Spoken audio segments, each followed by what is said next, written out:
Липсата на кворум в парламента обезсмисли стоенето на депутатите в сградата, но не можеха да си тръгнат. Народните представители, които се опитаха да преминат през протестиращите, бяха освиркани и замерени с домати.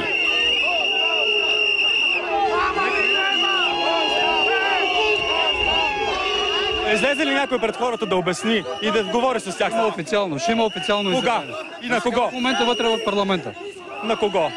На Станишев. Обижда ли ви това, че хвърля по вас домати и става тази реакция? Разбира се, аз не мисля, че това съм го заслужил. С пълна газ изведоха от парламента Пламен Орешарски.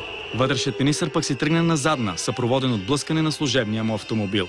Гонитбата между протестиращи и депутати продължи с излизането на Йордан Цонев от ДПС. Може хората искат отговори. Кажете какво ще се случва. Има ли съвет? Заповядайте с мен при моите избиратели да видите... Кои са вашите избиратели? Тези хора не са ли ваши избиратели, господин Цонев?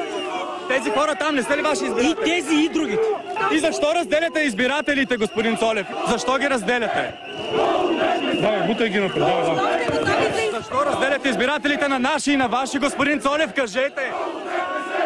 Толкова ли е важно кои са вашите избиратели? Важно ми е, да. Защо е важно? Тези хора не са ли български граждани също? Много ми е важно. Много държа да си изпълня ангажиментите към избиратели. Дойдох, защото искам това правителство незабавно да подаде оставка. Смятам, че те нямат легитимност да управляват, тъй като те не спечелиха изборите.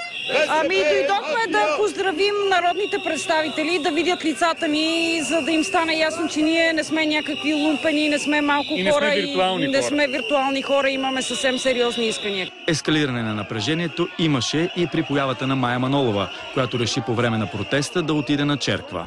Господин Цонев раздели избирателите на тези, които не са техни, и другите, които са наши и ваши, общо, така може да го наречем. Вие делите ли избирателите? Така, но все пак съм избрана от малко повече хора от 200 души пред парламента.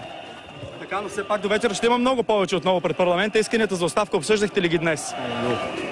Не, аз нямам автомобил. Аз просто отивам на черква, аз не ми правя. Останалите депутати успяха да напуснат сградата на Народното събрание с служебни автомобили и под засилено полицейско присъствие. Депутатите бяха охранявани и от журналистите, които се опитваха да им задават допълнителни въпроси. Всичко това на фона на освирквания и призиви за оставка.